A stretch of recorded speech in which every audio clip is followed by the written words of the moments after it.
Okay chapter हमारा current electricity, इसमें competitive problem चल रही है। क्वेश्चन नंबर 10 नेक्स्ट क्वेश्चन करते हैं। इसमें क्वेश्चन बोला हुआ है in the figure shown the wire A B has a length of 100 centimetre and resistance 8 ohm. तो ए बी वायर 100 सेंटीमीटर की है और उसकी रेजिस्टेंस है 8 ओम। ये क्वेश्चन में दिया हुआ है find balance point length, balance point length. Okay, ये निकालना है, यानी कहाँ पे गैलोमीटर का करंट जीरो आएगा वो हमें फाइंड आउट करना है। तो यहाँ पे दो सर्किट हैं, प्राइमरी सर्किट और ये सेकेंडरी सर्किट। सेकेंडरी सर्किट में देखो यहाँ पे हमने क्लोज शॉर्ट सर्किट बनाया हुआ है, तो यहाँ पे भी करंट फ्लो हो रही होगी।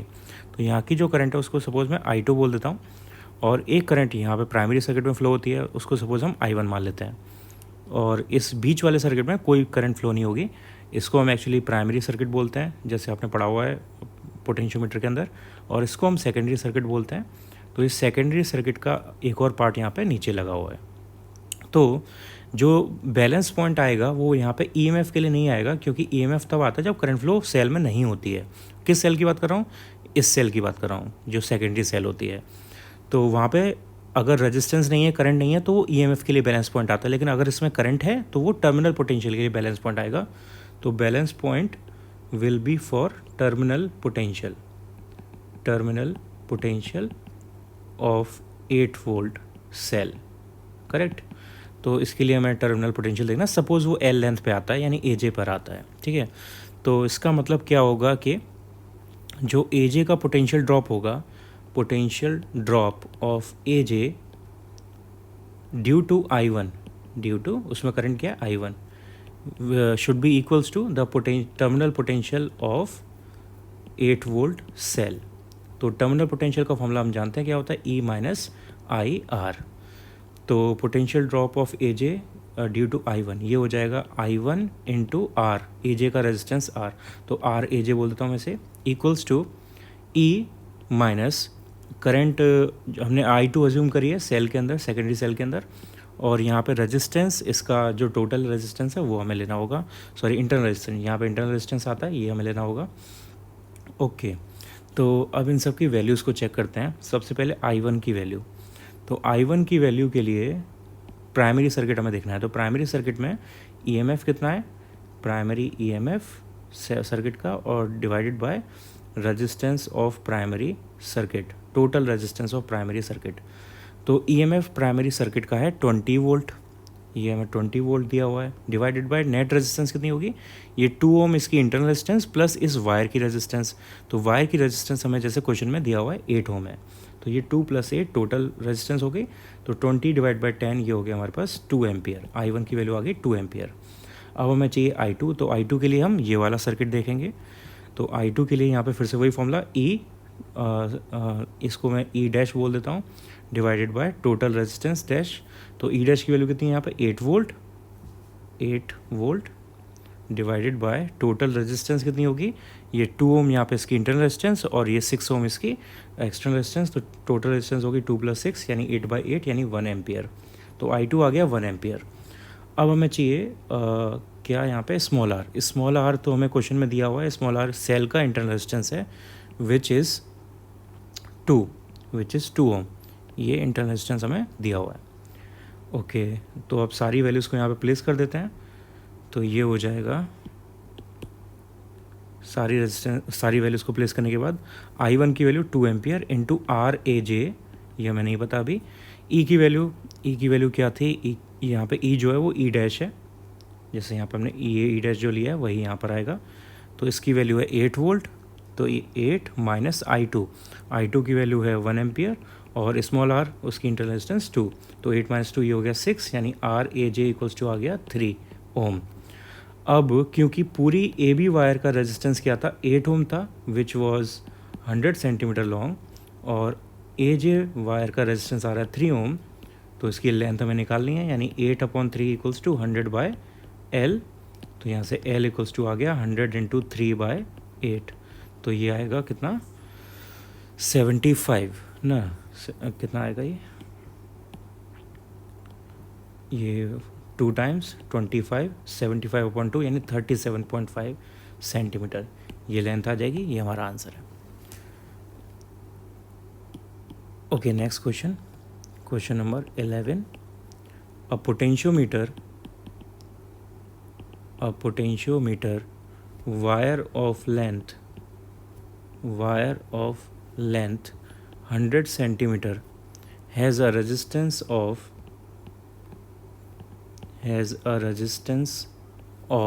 10 ohm, full stop. It is connected in series with a resistance R, in series with a resistance capital R, and a cell of EMF 2 volts and of negligible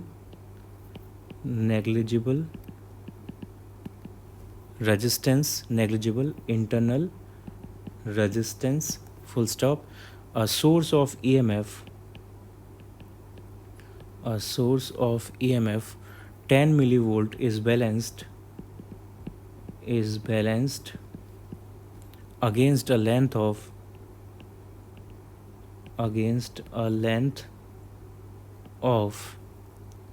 40 centimeter of the potentiometer wire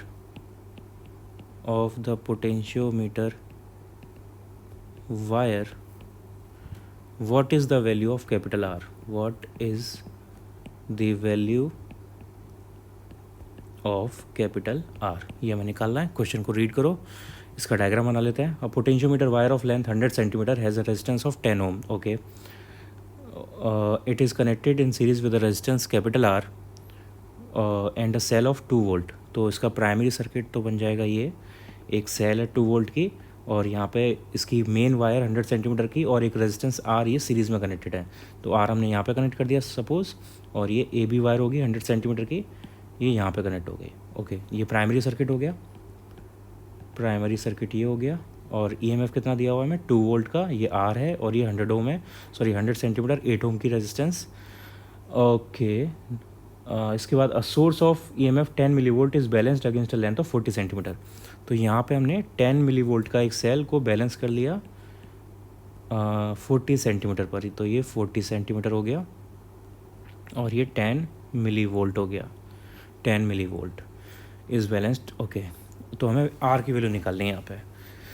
तो 10 millivolt 40 centimetre पे balance हो रहा है. तो यहाँ से relation क्या आएगा, यहाँ से रिलेशन हो जाएगा total EMF divide by total length equals to second EMF 10 millivolt divide by उसका बैलेंस लेंथ विच इज़ 40. तो ये total EMF total length, second EMF second length. तो यहाँ से ओके, एक सेकेंड, यहाँ पे हमें ऐसे नहीं, करंट भी देखनी है हमें, पहले करंट देखनी होगी. ओके, तो यहाँ पे करंट क्या होगी, पहले करंट चेक करते हैं. करंट मेन सर्किट में, प्राइमरी सर्किट में होनी चाहिए total EMF 2 volt divide by total resistance. Total resistance कितनी होगी 8 ओम. तो हमें वायर की रेजिस्टेंस दी हुई है प्लस R हमें नहीं पता. तो 8 ओम, सॉरी 8 ओम नहीं 10 ओम है, 10 ओम, ये 10 ओम दिया हुआ है. तो ये इक्वेशन हमारे पास आ गई, इक्वेशन नंबर 1. अब हमें यहाँ से AB पोर्शन जो दिया है उसका वोल्टेज निकालना होगा, क्योंकि कुछ वोल्टेज ड्रॉप ये करेगा. तो ये AB जो वायर है इसका वोल्टेज कितना आना चाहिए, AB वायर का वोल्टेज आएगा I इंटू RAB. तो I की वैल्यू है 2/10 प्लस R, और RAB हमें दिया हुआ है 10, जो वायर की रेजिस्टेंस है वो है 10. तो यहाँ से VAB इक्वल्स टू आ गया 20 डिवाइड बाय 10 प्लस R. तो इससे हमें वोल्टेज ड्रॉप निकालना होगा 40 सेंटीमीटर वाला. पहले जो हमने किया था वो हमने R को अज्यूम नहीं लिया था, इसलिए वो गलत था. ये हमारे पास सेकेंड इक्वेशन आ गई. अब यहाँ पे VAB हमारे पास आ गया है. अब यहाँ से हम अगर VAJ निकालें, जो ये बैलेंस पॉइंट की लेंथ है VAJ, तो वो आना चाहिए. VAJ के लिए हमारे पास वोल्टेज तो दिया हुआ है हमें 10 मिली वोल्ट, यानी 10 टू द पावर ये कितना हो जाएगा -2 वोल्ट, ये हमें दिया हुआ है.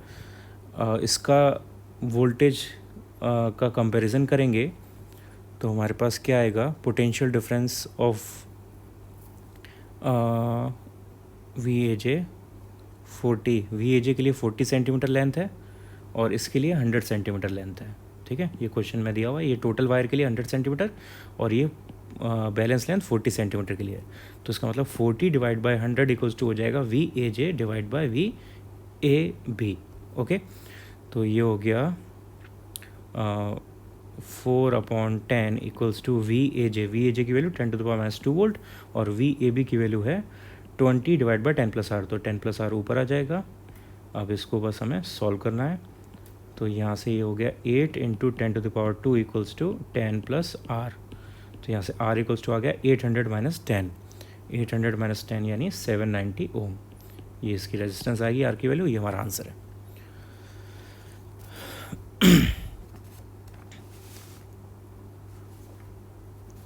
Okay, next question, question number 12। An electrical circuit is shown in figure. Calculate the potential difference across the resistor of 400 ohm as will be measured by voltmeter of resistance 400 ohm। Circuit हमें दिया है इस question का।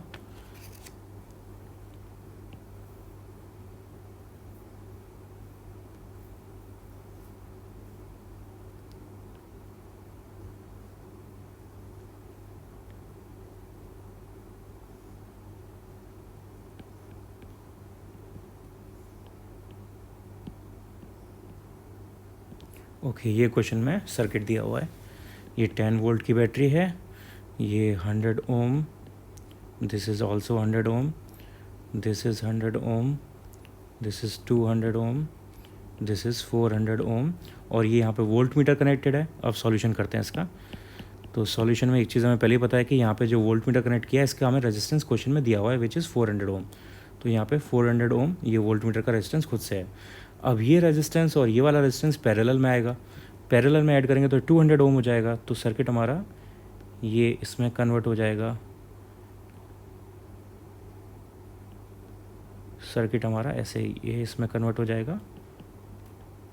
यहाँ पे ये 100, ये भी 100, ये 100, ये 200 और ये ऊपर वाला भी अब 200 हो गया। तो यहाँ पे क्लियरली व्हीटस्टोन ब्रिज की कंडीशन सेटिस्फाई हो रही है। 100/100 इक्वल्स टू 200/200। तो ये व्हीटस्टोन बन रहा है। तो व्हीटस्टोन के केस में ये सिंप्लीफाई, ये वाली जो रेजिस्टेंस है वो गायब हो जाएगी और सर्किट हमारा कन्वर्ट होके इस फॉर्म में आ जाएगा।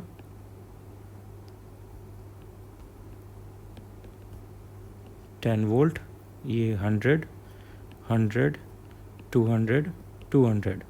तो यहाँ से हम नेट रेजिस्टेंस अगर निकालें तो ये हमारे पास आएगी 150 ओम। तो यहाँ से हमारे पास करंट हो जाएगी 10 डिवाइड बाई 150, 1/15 एम्पियर। तो करंट 1/15 एम्पियर है और ये डिवाइड होगी, यहाँ पर 1/15 एम्पियर है और ये डिवाइड होगी इन दोनों में। तो ये 1/30 एम्पियर हो जाएगी। और हमें वोल्ट मीटर की रीडिंग निकालनी है यानी इसकी। तो इसकी रीडिंग वही होगी जो इस रेजिस्टेंस में करंट आ रही होगी। करंट से हम निकाल सकते हैं वोल्टेज, यानी 400 का जो वोल्टेज होगा वही सेम यहाँ पर आएगा। तो 400 ओम का रेजिस्टेंस हमें वोल्टेज हमें निकालना है। तो 400 ओम का वोल्टेज वही होगा जो 200 वोल्ट का वोल्टेज, 200 ओम का वोल्टेज है, इसका वोल्टेज। तो हमें इसका वोल्टेज चाहिए बेसिकली। तो यहाँ पे हमें करंट पता चल गई, ये 1/30 है।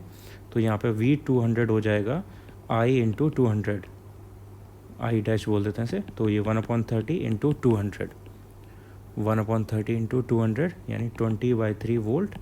ये वोल्ट मीटर की रीडिंग आएगी हमारे पास। ये इसका आंसर है।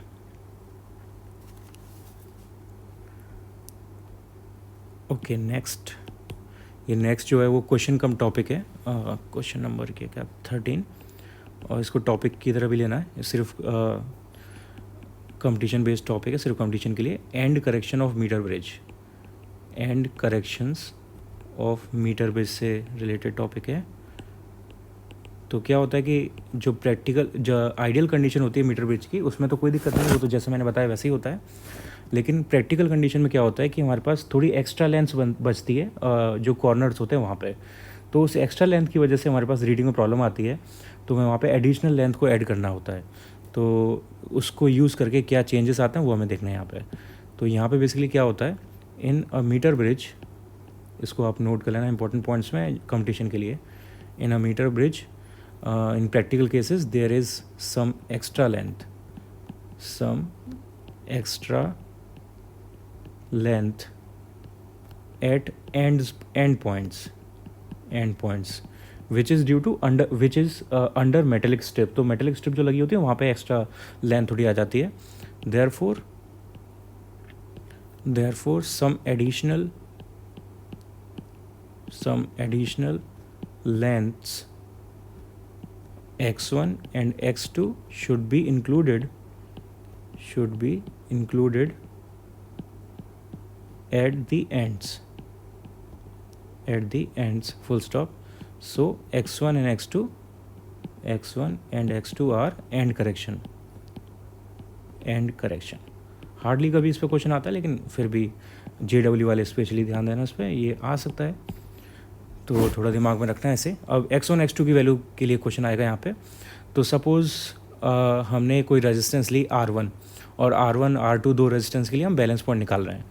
तो R1 लेफ़्ट साइड में है और R2 राइट साइड में है। सपोज़ हमने ऐसे लगा दिया कनेक्शन, ठीक है।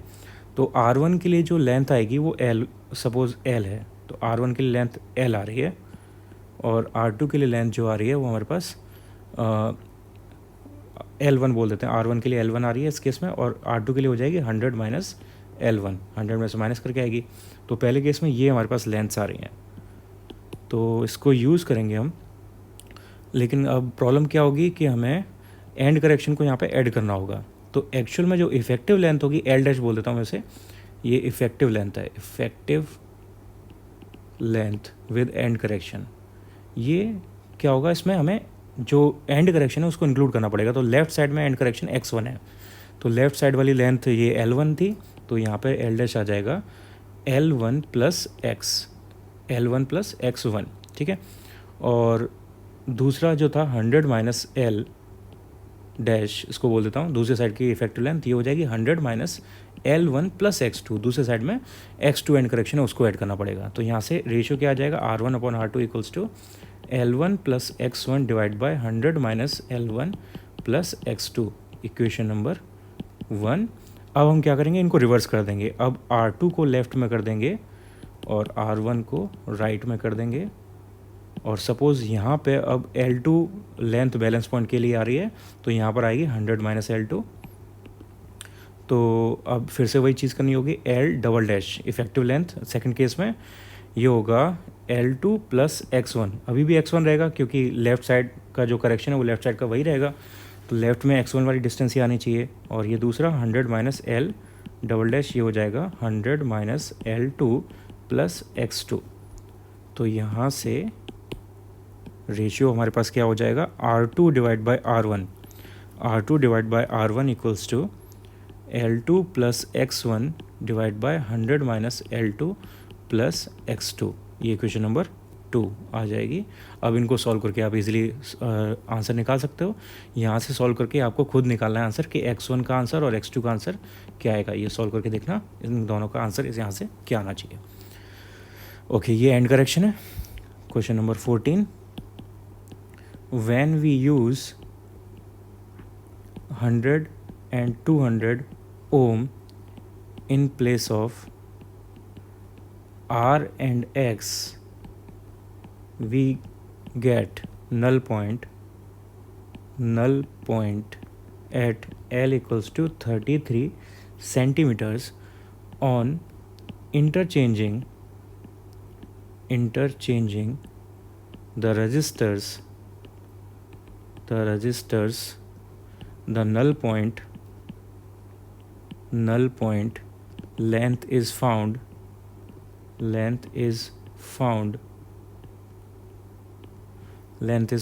at 67 centimeter. Calculate and